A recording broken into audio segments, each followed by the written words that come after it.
पूरा north east की बात कह रहा हूं। मैं मणिपुर गया था।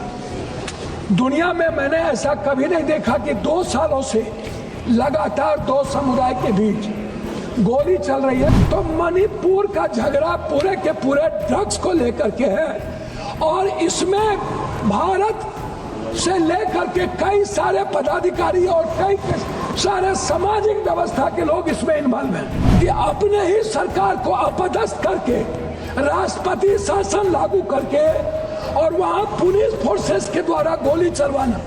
अभी तक गोली चल रही है। जिस तरीके से महिलाओं को नंगा करके सामूहिक बलात्कार किया गया और देश चुप रहा सिर्फ इसलिए कि वो हिंदी पट्टी में नहीं है। अध्यक्ष जी धन्यवाद। मेरी तबीयत ठीक नहीं है, लेकिन फिर भी मैं 2-3 बात कहना चाहूँगा।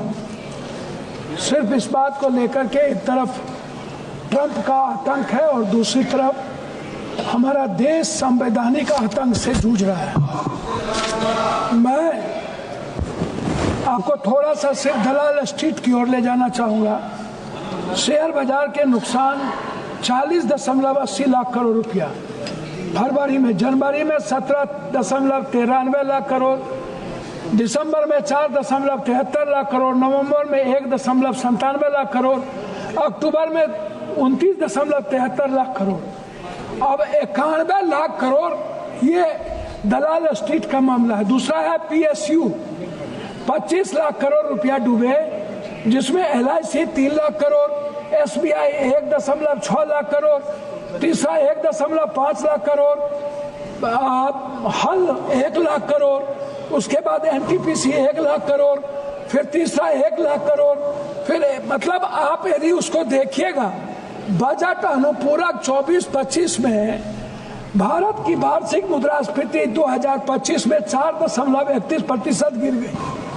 और यदि हम वहां आते हैं मुख्य रूप से खाद्य कीमतों की गिरावट 24 में 6.2% बनाम 8.4% के कारण, जो भारतीय उपभोक्ता मूल टोकरी का लगभग आधा हिस्सा बनाती है सब्जियां, या नरम मुद्रास्फीति 11.35% बनाम 26.56% के कारण ईंधन और प्रकाश के लिए अब स्फीति बनी रही -138% बनाम 1.39, और मुद्रा स्थिति अस्थिर रही 2.76 बनाम 2.71। अब आप हमको एक बात बताइए। हमारे नेता कह रहे थे कि हमारे देश के प्रधानमंत्री यूक्रेन जाते हैं। मैडम पूरा नॉर्थ ईस्ट की बात कह रहा हूं। मैं मणिपुर गया था। दुनिया में मैंने ऐसा कभी नहीं देखा कि 2 सालों से लगातार 2 समुदाय के बीच गोली चल रही है। गोली चल जरूर रही है। गोली चलाने वाले हमारे भारत के उस पार कोई माफिया है जो ड्रग्स का सप्लाई करता है, और वो ड्रग्स में जितने लोग इन्वॉल्व हैं उसमें मैडम मैं नाम यदि गिनती करा दूं तो मणिपुर का झगड़ा पूरे के पूरे ड्रग्स को लेकर के है और इसमें भारत से लेकर के कई सारे पदाधिकारी और कई सारे सामाजिक व्यवस्था के लोग इसमें इन्वॉल्व हैं। ये छोटी घटना नहीं है। पहली घटना यह है कि अपने ही सरकार को अपदस्थ करके राष्ट्रपति शासन लागू करके और वहां पुलिस फोर्सेस के द्वारा गोली चलवाना। अभी तक गोली चल रही है और 10,000 लोगों के बीच जिस तरीके से महिलाओं को नंगा करके सामूहिक बलात्कार किया गया और देश चुप रहा सिर्फ इसलिए कि वो हिंदी पट्टी में नहीं है, वो कोई साउथ में है, कोई नॉर्थ में है। हम इस कंट्री को नॉर्थ और साउथ में बांट रहे हैं मैडम। हम इस कंट्री को जाट, सिख, दलित, मराठा जाति में बांट रहे हैं मैडम। इस कंट्री को एक नहीं कर सकते। जो बजट का इसमें जो स्थिति है मैं उसमें आपको पहले ही बता दिया। मैं दूसरी बात कहना चाहूंगा मैडम कि बजट कोई सिर्फ मणिपुर के राजनीतिक व्यवस्था मैडम बोलने तो दिया जाए। मैं सिर्फ बिहार की ओर थोड़ा सा आपको ध्यान दिलाना चाहूंगा।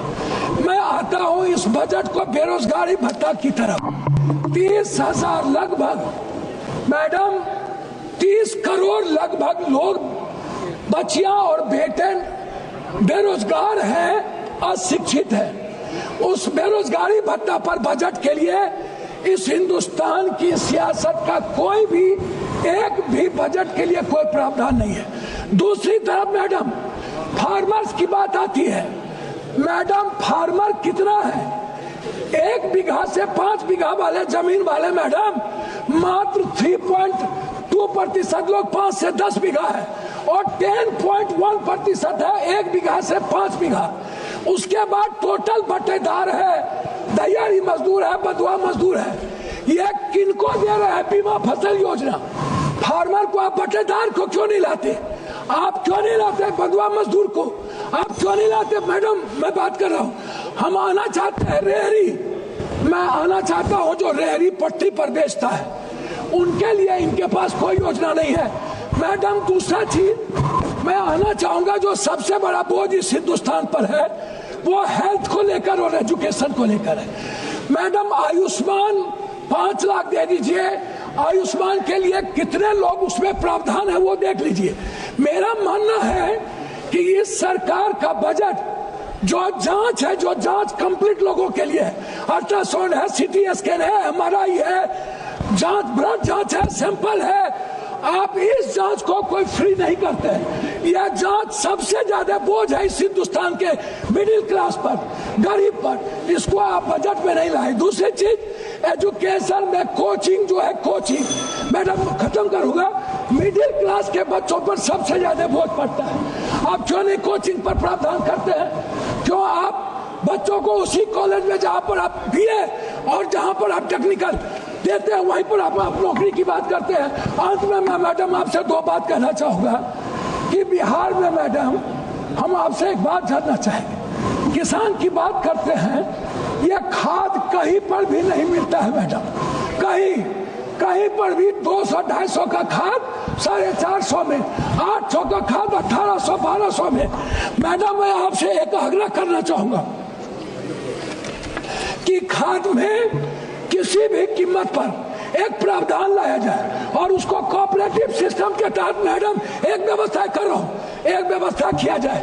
किसान को जब तक आप कहते हैं उन्नत बीज, आप खाद और बीज मिलता कहाँ है? आउट ऑफ मार्केट, और वो पूंजीपतियों के हाथ के द्वारा फिर किसान को दिया जाता है। इसीलिए मैडम आप बिहार के बारे में, कोसी सीमांचल के बारे में मैं 2-3 बात कहना चाहूंगा। नहीं। मैं 2-3 बात, सिर्फ 2-3 बात कहना चाहूंगा मैडम, बस 2-3 बात। एक तरफ हम कई बार हम लोगों ने इनसे आग्रह किया, ये बार बार कहते हैं कि हमने एक पेटा में हम एयरपोर्ट की बात कर रहे हैं। मैडम ये ना तो भागलपुर गए हमारे प्रधानमंत्री जी, ये प्रधानमंत्री जी मुजफ्फरपुर भागलपुर राज कर रहे हैं। आप रक्सौल के एयरपोर्ट पर आप प्रावधान, अंतिम में कह रहा हूँ कि सहरसा में एम्स खुलने की व्यवस्था हो गई थी, भारत सरकार को जमीन दे दिया गया था, लेकिन सहरसा के एम्स को हटा करके आपने कोई प्रावधान, हमारे कोसी सीमांचल में सबसे ज्यादा कैंसर, टीबी, दमा एम्स होना चाहिए, कोसी एक कैंसर का हॉस्पिटल होना चाहिए पूर्णिया में, आपने कोई प्रावधान नहीं दिया। मेरा आग्रह आपसे है कि आप कम से कम एक चीज करिए, आप विशेष राज कुछ मत दीजिए, बंद पड़े फैक्ट्री को आप एक योजना के तहत बजट में प्रावधान कीजिए। ठीक है जी, और विशेष राहुल सिंह लोधी जी, बहुत बहुत जी।